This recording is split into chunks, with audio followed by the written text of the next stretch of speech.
بسم اللہ الرحمن الرحیم۔ پیارے بچوں، السلام علیکم۔ میرا نام ملک عرفان علی ہے اور میں آن لائن سلسلے کے پہلے سبق کے حوالے سے آپ سے مخاطب ہوں۔ پیارے بچوں، ہم سب جانتے ہیں کہ کرونا وائرس کی صورت میں انسان کو اس وقت بڑی ایک مشکل کا سامنا ہے اور اس وائرس نے ایک عالمی وبا کی شکل اختیار کر لی ہے۔ اللہ تعالی ہمیں اس سے محفوظ رکھے۔ آپ سب سے بھی یہ درخواست ہے کہ اپنی حفاظت کا مکمل انتظام کریں۔ حکومتی ادارے اور ڈاکٹرز اور اس طرح کے جو طبی ماہرین ہیں وہ جو آپ کو ہدایات دیتے ہیں ان پر بھرپور عمل کریں۔ عزیز بچوں، اسی وجہ سے آپ کی صحت اور حفاظت کی خاطر ہی دنیا کے اکثر ممالک میں اسکول بند ہیں اور بچوں کو آن لائن پڑھایا جا رہا ہے۔ ہم بھی اسی سلسلے میں کوشش کر رہے ہیں اور آپ کے لیے آن لائن سبق تیار کر رہے ہیں، اور یہ اس سلسلے کی ایک پہلی کڑی ہے۔ تو امید ہے کہ آپ بھی اس میں ذوق و شوق سے حصہ لیں گے۔ یہ آپ کے سلیبس کا حصہ ہے، اسی سے آگے امتحان کی تیاری کی جائے گی۔ تو میں آپ سے درخواست کروں گا کہ اس کو بہت توجہ اور دھیان سے سبق کو سنیں اور اس سے یہ سمجھیے کہ آپ اس وقت کلاس میں بیٹھے ہیں اور استاد آپ کے سامنے پڑھا رہا ہے۔ پیارے بچوں، آج کا یہ سبق نمبر 1 ہے۔ یہ آپ کے پہلے بلاک کا پہلا سبق ہے۔ سبق کا نام ہے شاعروں کے لطیفے، جماعت نہم۔ آج کا جو ہمارا عنوان ہے، جس بارے میں آج ہم پڑھیں گے، وہ ہے مصنف کا تعارف، یعنی جو سبق شاعروں کے لطیفے ہے، اس کے جو مصنف ہیں مولانا محمد حسین آزاد، ان کا تعارف پیش کیا جائے گا۔ میرا نام ملک عرفان علی ہے اور جس صفحے پر یہ سبق موجود ہے کتاب کے، درسی کتاب کا مطلب ہے وہ کتاب جو آپ کی اسکول کی طرف سے ملی ہوئی ہے آپ کو، جماعت نہم کی اردو کی کتاب، اس کے صفحہ نمبر 20 پر یہ سبق شامل ہے۔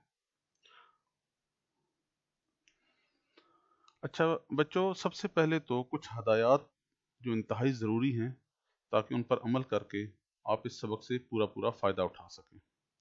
سب سے پہلے تو آپ کے پاس کتاب ہونی ضروری ہے، پھر نوٹ بک، اور اس کے بعد آپ کا قلم یعنی پین آپ کے پاس ہونا ضروری ہے۔ میری آپ کو یہ نصیحت ہوگی کہ آپ لیپ ٹاپ استعمال کریں یا ڈیسک ٹاپ، اور ہیڈ فون ضرور لگائیں۔ اگر بامر مجبوری یعنی گھر میں آپ کے پاس ڈیسک ٹاپ یا لیپ ٹاپ نہیں ہے تو ٹیبلٹ پہ یہ سبق سنیے۔ اگر وہ بھی نہیں ہے تو پھر آپ موبائل فون مجبوری کی صورت میں استعمال کر سکتے ہیں، لیکن اس کے لیے ضروری ہے کہ آپ ایک الگ کمرے میں بیٹھیں۔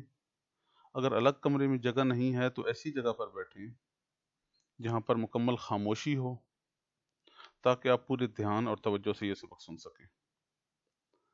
اور اس کے بعد اس سبق کے آخر میں جو ہوم ورک دیا جائے گا اس کو ضرور مکمل کیجیے۔ جس طرح آپ اپنے اسکول میں نوٹ بک پر باقاعدگی سے لکھتے ہیں، اس طرح ان ساری باتوں کو، جو بھی آپ کو ہدایات دی جائیں گی اور ہوم ورک دیا جائے گا، آپ نے اس کو اپنی نوٹ بک پر ضرور تحریر کرنا ہے۔ تو اب آتے ہیں اپنے سبق کی طرف، محمد حسین آزاد کا تعارف۔ اچھا پیارے بچوں، بات یہ ہے کہ سبق شروع کرنے سے پہلے اس کے مصنف کے بارے میں جاننا بہت ضروری ہے۔ تو سب سے پہلے تو یہ صورت بنتی ہے کہ ایسا جاننا کیوں ضروری ہے۔ یہ 2 وجہ سے ضروری ہے۔ ایک تو ہمیں مصنف کے بارے میں جب تک معلوم نہ ہو کہ وہ کون ہے، کیسا لکھتا ہے، خاص طور پر اس کا اسلوب کیسا ہے، اس کا انداز کیسا ہے، وہ کیسے الفاظ استعمال کرتا ہے، وہ جملے کیسے لکھتا ہے، وہ کس زمانے کا تھا، اس پہ زمانے کا کوئی اثر ہے کہ نہیں ہے، اس نے کون سی زبانیں پڑھی تھیں، کس علاقے سے تھا، بہت سی باتیں لکھنے والے کے مزاج، عادتوں پر اثر ڈالتی ہیں۔ تو اس لیے ایک تو یہ پڑھنا ضروری ہے۔ پھر ان کا انداز، ان کا اسلوب کیسا ہے۔ اسلوب کا مطلب ہوتا ہے سٹائل، ان کا لکھنے کا سٹائل کیسا ہے۔ لکھنے کے سٹائل کا مطلب یہ نہیں کہ خوش خط کیسا لکھتے ہیں، لکھنے کا سٹائل کا مطلب یہ ہے کہ وہ لکھنے کا انداز کیسا تھا، جملے کیسے لکھتے تھے، وہ اچھے جملے لکھتے تھے تو ان میں محاورے استعمال کرتے تھے کہ نہیں، اس میں ضرب الامثال استعمال کرتے تھے کہ نہیں، جملے چھوٹے لکھتے ہیں کہ بڑے لکھتے ہیں، جملے مزاحیہ لکھتے ہیں یا سنجیدہ لکھتے ہیں، اس کو اسلوب کہتے ہیں۔ اس کے علاوہ دوسری بات یہ ہے کہ یہ ہمارے سلیبس میں شامل ہے اور امتحان میں بھی اس سے متعلق سوال پوچھے جاتے ہیں۔ آپ کتاب کا صفحہ نمبر 20 کھولیے. یہ مولانا محمد حسین کی آخری تصویر ہے. مولانا محمد حسین آزاد اردو کے ایک بہت بڑے نثر نگار ہیں اور وہ اپنی ایک مخصوص پہچان رکھتے ہیں. پیارے بچوں، یہ ہے وہ صفحہ جو آپ کے سامنے ظاہر ہو رہا ہے. تو اگر آپ موبائل پہ دیکھ رہے ہیں تو موبائل کو ایک سائڈ پر رکھ دیجئے اور کتاب سامنے رکھیے، اور میں کوشش کروں گا کہ آہستہ آہستہ پڑھتا جاؤں تاکہ آپ اس کو سمجھتے جائیں. اگلے سلائیڈ میں، اس کے بعد جو اگلی حصے میں، یہ سب جو میں ختم کر لوں گا سبق، تو اس کے بعد میں آپ کو دوبارہ یہی صفحہ دکھاؤں گا اور اس صفحے پر وہ تمام اہم نکات کو میں نشان لگا کے آپ کو بتا دوں گا کہ آپ نے اپنی نوٹ بک میں کیا لکھنا ہے. اس لیے سب سے پہلے اس کو اب آپ صرف سنتے جائیے اور سمجھتے جائیے. مولانا محمد حسین آزاد. مولانا محمد حسین آزاد معروف عالم دین اور صحافی مولوی محمد باقر کے بیٹے تھے. معروف عالم دین، مشہور عالم دین. معروف کا مطلب ہے مشہور، معروف، مشہور. دلی میں پیدا ہوئے. دہلی اور دلی میں کوئی فرق نہیں ہے. دلی لکھا ہو یا دہلی لکھا ہو، وہ دونوں ایک ہی شہر کے نام ہیں. 1857 کی ناکام جنگ آزادی کے بعد آزاد کے والد انگریزوں کے ہاتھوں مارے گئے. انہوں نے انگریزوں کے خلاف لڑائی لڑی تھی، جنگ آزادی میں حصہ لیا تھا. اس جنگ آزادی میں یہ شہید ہو گئے، تو اس لیے ساری مصیبت آزاد پر آ پڑی. یہ 3 جو جملے ہیں ان میں صرف یہی بات بتائی گئی ہے. گھر بار لٹ گیا، تلاش معاش میں دلی چھوڑی، لکھنؤ اور حیدرآباد گئے، پھر لاہور پہنچ کر محکمہ تعلیم میں 15 روپے ماہوار تنخواہ پر ملازم ہو گئے. حکومت پنجاب نے، اس وقت جب انگریزوں کی حکومت تھی، یہ اس وقت کا ذکر ہے، حکومت پنجاب نے ان سے متعدد نصابی اور درسی کتابیں لکھوائیں. لاہور میں قائم انجمن پنجاب میں لیکچرر اور سیکٹری رہے. اب دیکھیے ان باتوں میں کیا خاص، یہ جو جملے ہم پڑھ چکے ہیں، ان میں کیا خاص بات ہے. ان میں خاص بات یہ ہے کہ جب ان کا گھر بار لٹ گیا، حالات خراب ہو گئے، تو ظاہر ہے وہ لڑکے تھے، گھر کی ذمہ داری ان پر تھی، تو وہ گھر سے چلے، دلی چھوڑ دی، پھر لکھنؤ حیدرآباد گئے، اس کے بعد لاہور آ گئے، وہاں محکمہ تعلیم میں ملازم ہو گئے، مطلب نوکری کرنے لگ پڑے. ماہانہ جو یہ لکھا ہوا ہے، ماہانہ کا مطلب ہے کہ وہ ہر ماہ، ہر مہینے، منتھلی جس کو آپ کہتے ہیں.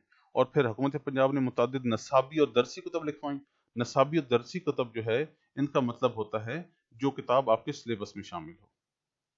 اس کے بعد لاہور میں ایک انجمن قائم تھی جس کا نام تھا انجمن پنجاب، وہاں سیکٹری رہے، اور اس کے بعد وہاں لیکچرر بھی رہے اور لیکچر دیتے رہے. آخری دنوں میں گورنمنٹ کالج لاہور میں عربی اور فارسی کے پروفیسر مقرر کیے گئے. 1888 میں دماغی مرض شروع ہوا جو مرتے دم تک قائم رہا. دماغی مرض کا مطلب ہے کچھ دماغ کی ایسی بیماری ہو گئی تھی ان کو. 1888 کا مطلب ہے 1888. بچوں یہاں تک پہنچ کر ان کے حالات زندگی اختتام کو پہنچتے ہیں. اب اس کے بعد جو حصہ ہے جو یہاں سے شروع ہوتا ہے اور اختتام تک جائے گا، یہاں پر ان کی ادبی خدمات کا ذکر ہے. آزاد اردو کے صاحب طرز نثر نگار ہیں.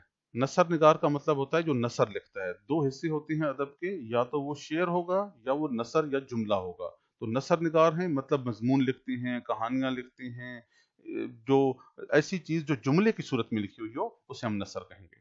صاحب طرز ہیں یعنی اپنے انداز کے ہیں. ان کے انداز جس طرح کا ہے وہ مخصوص انداز ہے. اگلے جملے میں آپ کو سمجھ آتا ہے. وہ اپنے اسلوب بیان کے موجد بھی ہیں اور خاتم بھی. موجد کا مطلب ہے ایجاد کرنے والا، اور خاتم کا مطلب ہے جس نے ختم کیا ہو. اسلوب کا مطلب ہے جیسے پہلے بتایا تھا انداز. اس کا مطلب ہے کہ آزاد نے جو انداز اختیار کیا وہ خود ہی انہوں نے ایجاد کیا. وہ کسی سے متاثر نہیں ہوئے، ان سے پہلے کوئی ایسا نہیں لکھتا تھا، انہوں نے خود ہی اس کا آغاز کیا اور پھر ان کے مرنے کے ساتھ ہی یہ انداز ختم ہو گیا.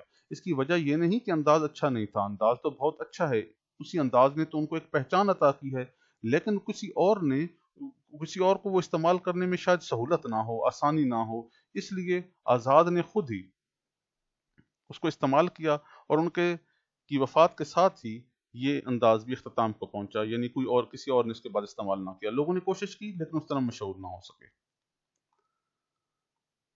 آزاد کا ان کا تمثیلی انداز کا مطلب ہوتا ہے